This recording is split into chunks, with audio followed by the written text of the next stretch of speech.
Good morning from Pipers'Persuasion. It's Sunday the 16th of January and we're in the Ibis Hotel next to the police headquarters at Pitt Street in Glasgow. Why? Because we love noise. No, it's part of the Celtic Connections concert preparations, and we have a large contingent of people from Brittany, people who are both competing and judging today in the Gordon Duncan Memorial Competition, which has been held at Piping Centre. Now, yesterday I had the good fortune to interview Ian Duncan, so this is part of this weekend where you catch people on the hop and they do a short interview. So I'm only dipping my big toe into Brighton piping this morning, and to assist me with that we have the very famous Brighton piper Herve le Floche. Herve is very well known in piping circles, both in Scotland, of course his native Brittany. I'm avoiding the use of France because that's like saying England when we're talking about Scotland. Right, so anyway, Brittany, as we'll learn, was an independent nation up until Napoleon did away with that in 1802, according to my history book anyway. But very proud nation who have produced a tremendous amount of poets, dancers, musicians of all sorts, and particularly successful with the great Highland bagpipe. So I could talk here all day, but no one to listen to me. We'll now hear what Herve is going to tell us about the origins, etc. of piping in Brittany. So, as usual, sit back and enjoy. We'll just ignore the noise because that's the city of Glasgow for us. In the background, lots of comings and goings, and we'll get there. So, Herve, what age did you start learning bagpipes, and who taught you in, assume, Britain? Well, I started when I was 14 in a local band. I had one cousin playing the bagpipes, and I was very interested with the instrument and the music, so I wanted to try.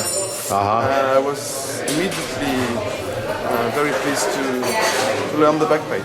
Okay, and whereabouts in Brittany did you grow up and learn to play? That's south of Quimper, in a small village called Plumeur, where the local band was based, and the band is Cap Canal, where I started and I never left it. That's terrific, eh? Yeah, and you know, in Brittany, most of the tuition is given in bands, sometimes in music school, but essentially in bands for the bagpipe. So you go and you joined a band, or bagad as they're known? Yes, a bagad, yeah. As they're known in Britain, and we'll explore what a bagad is later.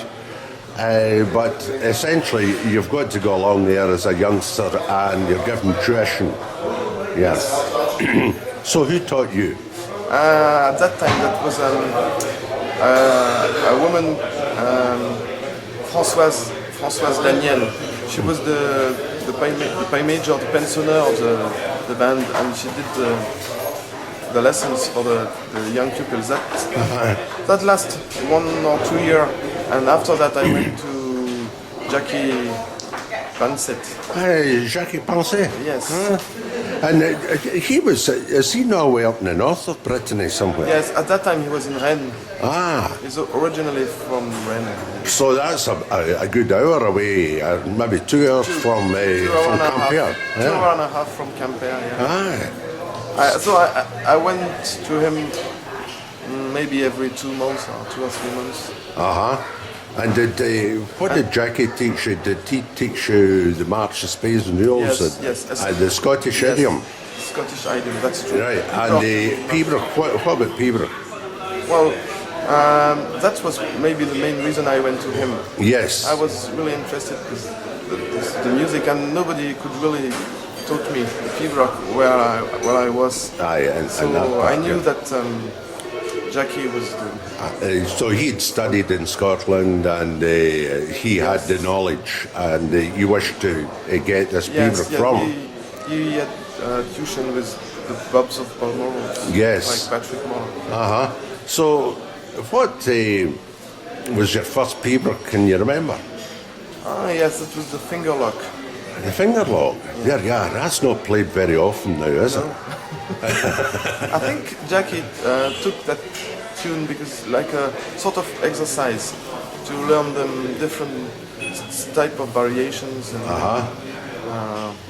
to eateries. So it's a construction, a good construction of the beaver. It was not an easy tune, quite a long one, but I think after them, that was during a workshop of 3 or 4 days. Yeah. And I remember I was mostly able to play it at the end, so I was very, very that's excellent, yeah. In fact, by myself, I tried to learn some tunes before.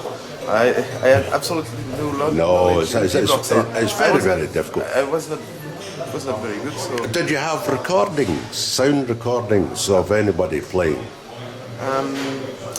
Yes, I remember I went to a concert in Quimper where Roddy McLeod and Ronald McShannon played. I think that was in 1989. Yeah. And I recorded the concert, so I could. So that I remember them some... playing Donald Juggle Mackay and Lachman and McNeil of Zaubert Fancy. So did you learn these tunes? No, I could just. No, I didn't have the music. Just the recording. I learned these tunes after. So you now have the music.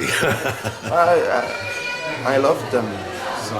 Now, who else did they taught you? Did you come across to Scotland for any lessons? Yeah, I had one little workshop with Andrew Wright one time. Andrew Wright. Really interesting too. Yeah. I had some recordings of him singing. Yeah. So how long did you come across? Was it several days? Or? Yes, 2 or 3 days with him. And also we had workshop in Brittany with Jimmy McIntosh and Mike Cusack, Malcolm McRae, and who else? Rob Wallace. Okay, so these guys come across to Brittany, carried out workshops, and that's first class. Yeah. So based on that, and did you come across to Scotland to compete? Yeah, I started in 1983 in the games, and the year after, 1994. I was quite successful that year. Yeah. And I tried to apply for the Northern Meeting and Argyllshire Gathering. Yes. And I could compete there in 1995. Okay. And what sort of success did you have with your competing? Well, at first it was in the games. Yeah. Some prizes. And both light music and Piper. And Piper. Yeah. Any first prizes? Not that year. No, but any other year. Yeah, in my first attempt. Yes. At the Northern Meeting, I won the silver medal. So. My goodness. There you are. I was very lucky. I played quite well, I think, but I was very lucky. It's you make your own luck, Herve. You make your own luck. What was the tune? The Glen is Mine. The Glen is Mine, yeah. I think that year I played in 3 competitions in Scotland. Oban, Cole and Inverness, and I played the same tunes every time. That's tremendous, eh? No, it's the lesson. Just the luck of the draw.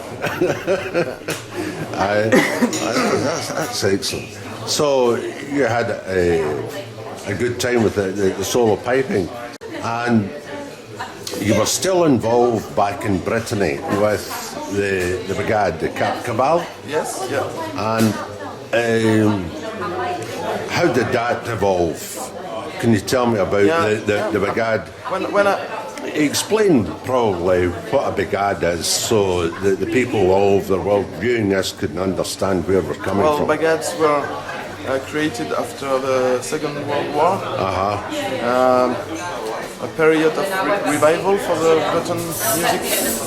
And traditionally, the music was played only by a bombard and a biniou, which is the Breton bagpipe. Yes, it's a very high-pitched bagpipe. Yes. Two drones? No, one drone. One drone, sorry. Quite a simple instrument.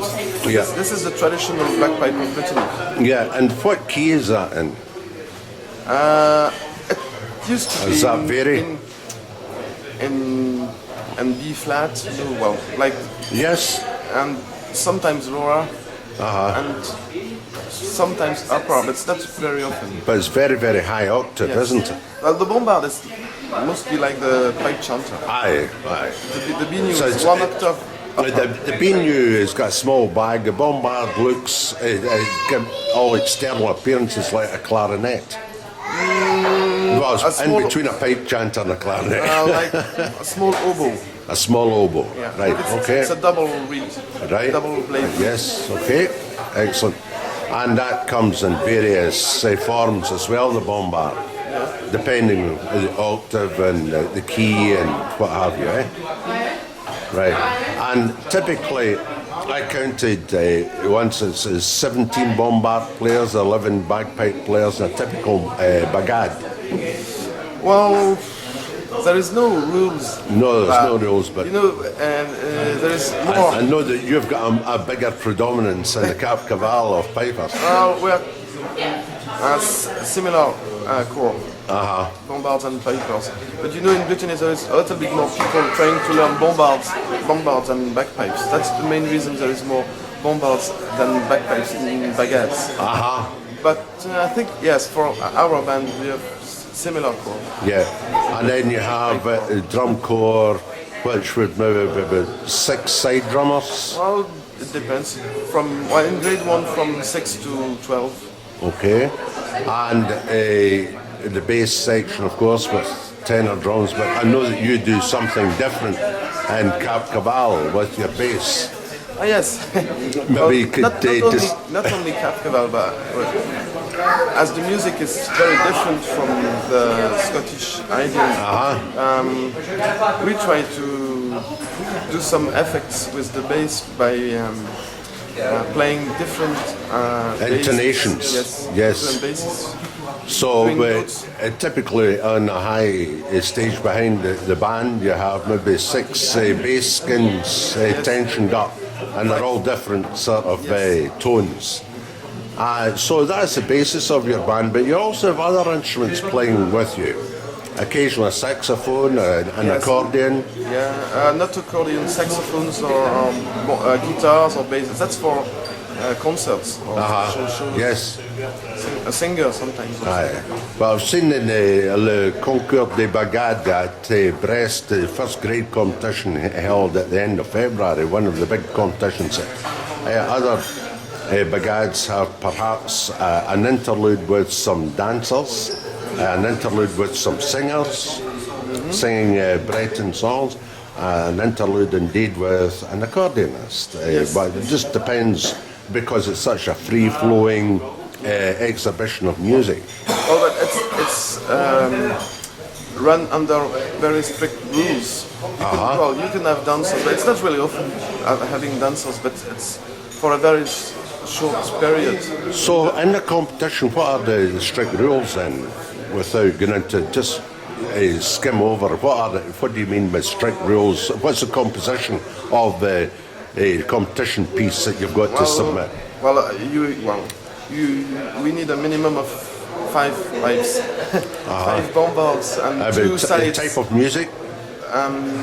Type of music for Brest, for example. Yeah. Yeah, well, every year there is a special region of Brittany, and we are supposed to find the tunes from that region of Yes. Brittany. Yeah. That's the main rule for the first competition. The second one is free. You can So, find music from everywhere from Brittany. What is it this year, quel département? This year it's the southeast of Brittany, near Nantes, which is officially not in Brittany, but historically it's Brittany. Aye, there's a big argument about that. But so Is that the department of what? Le Loire-Atlantique. The Loire-Atlantique, yeah. Oui. So, depending on your point of view, whether it's part of Brittany or not, but It is. yes, Everybody but say- that's the influence for this year's music for Brest, and we've got pipe music from that area, and the tunes come from that. And is it mostly dance music that you? No. No. It's half of dance music. The rest it's songs, slow music, So it's airs. airs, and some. Well, we call them march tunes, but it's not like Scottish march No. tunes. It's some ballads or it's just a little bit faster than an air. Aye. So typical time signature would be for an air 6/8 maybe. 6/8, yeah. But It's not really measured. no, it's not. Not on airs are not measured. It doesn't have the same rhythmic balances. It's an air and it's a free-flowing song. Yes, it's mostly they are mostly coming from songs, so Yeah. Okay. be very free. That's excellent. And Cap Cabal has won us the last few times. Yes, the last 3 times. Aye. And you go in and you have the second half of that particular first grade competition occurs at where in the summer. And Lorient? Lorient. Yes. So you play, and it's outdoors then, isn't Yes, it? it's in a big stadium in Lorient. Yeah. Yeah. So the first half is indoors, and the second half's outdoors at Lorient. So and both marks are put together to see who are the champions. Yes, that's the system. Yeah. So did you win Lorient last year also, as well as Brest? Yeah. And how do you put that down? What's your approach to for that particular competition? Who takes charge of the brigade? We have a pensioner, well, like a pipe major, and he finds the tunes. You're right. Okay. He selects the tunes. Yes, he selects the tunes. And after that, we are a small team for the arrangements. Okay. His brother is a drummer in the band, but he's also a keyboard player, and he's the president and manager of the band, and he's very good for doing the arrangements too. So and Myself for the piping and So some other yeah, guys too. you get the piping input, and you're solely in charge of the piping and how the piping will coordinate with the bombards and all the rest of it. That's excellent. So that's where you're going with that. Then you played in Scotland with just purely the pipe corps and the drum corps as a pipe band. Yes. And you did so a couple of years ago to some success in second grade. Can you tell me about that? Well, we for quite a long time now we compete every 2 years for the World Pipe Band Championship. The first time we competed was in 1996. Yeah. That was 15 years ago. And that was in grade 3 at that time. But the year after we were upgraded to grade 2, and we competed 4 or 5 times in that grade. And the last time we won it in 2008, grade 2. And what did you play? What was the tunes? It was a medley. Medley. Yeah. And what chanters did you play then? Well, we had chanters from Macallum. Macallum chanters, but Was that the Macallum Gold? Yes, it's the MC square, but we had some modification for band playing. It's not exactly the same as the solo ones, but mostly the men. The So same. your choice, and what sort of bags did you play in? At that time, we used to play the synthetic because it's the most popular in Brittany, but now we play sheepskin bag now. My goodness, Well, it's better for tune, I think. yes, and your drone reeds are made in Brittany, aren't they? Well, I made Yeah, I made most of the drone reads for the band. yeah, Well, and very the successfully too. And it's a tradition there in Britain that you make your own reeds and There's quite a lot of people making reeds. yeah. I don't make chanter reeds. Just No, but you're not really in the habit of shipping in drone reeds. You make your own drone reeds in Brittany, aye. And so, but as you just said a second ago, you get a hold of chanter reeds from Scotland or wherever, aye. That's great. And then you competed in first grade at the Worlds. Yes, the Cole last year. Well, 2 years ago, and the Worlds last year. Yeah, what happened there? For the Cole, the first time we played in grade one, it was just okay. It was good because it was the march suspend reel. Yeah. We played that quite a long time ago before. Yeah. I think the first year we were in grade 2, that was the march suspend reel. Right. But we needed some a good work. And I'll tell you, it must have been very, very difficult to compete at the Worlds. Did you get through the qualifying stage? No. But we had good points in piping. Okay. Drumming's always a problem, isn't it? No, it wasn't really a problem. They were just in the middle of the. In the middle. In the middle. Yeah. But the ensemble was not very good, so that was our worst point the last time. And it's something that you need to think about in the future is ensemble. How do you improve that? But that's very difficult for you, isn't it? Well, some more practices and recordings of ourselves playing. Yeah. That will be some No. things to improve. You've been teaching bagpiping for how long? 14 years now. 14 years. And so that's your job? Yeah. Yeah. So where do you teach? Tell me a wee bit about that. I teach in the northwest of Brittany, where I live now. Okay. And I am employed by the Breton Bagad Association, BAS, and it's in Breton. And I go teaching every day after school, and Wednesday and Saturdays. Okay. And we are 14 teachers now in the Finistère, in the west of Brittany. Yeah. But not all for piping. There's a third for piping, a third for bombards, and a third for drumming. Yeah. Did Erwin Ropa teach with you? Yes, in fact, when he moved to the big school of music of Quimper, I took his job in the north of Brittany. Well, he had courses in the north and courses in the south, but I took the You courses. took his position up in the north. Yeah. What town was that? Near Brest or what? Yes, between Brest and Morlaix.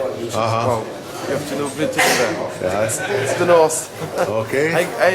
I visit 9 bands every week. Now, you actually visit these bands? Yeah, I move every day. So what you're doing, I take it you're not advising the Bagads, you're just merely there for the solo piping, is that correct? Well, when I teach, no, I teach from. The teachers, the individuals. No, it's in small groups. In small groups. Of 3, 4. It's only in school of music, big school of music. There is individuals. Now, are you teaching the Breton music as well as the Highland music?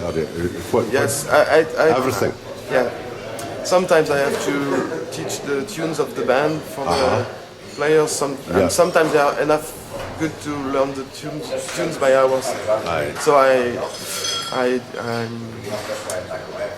I learn.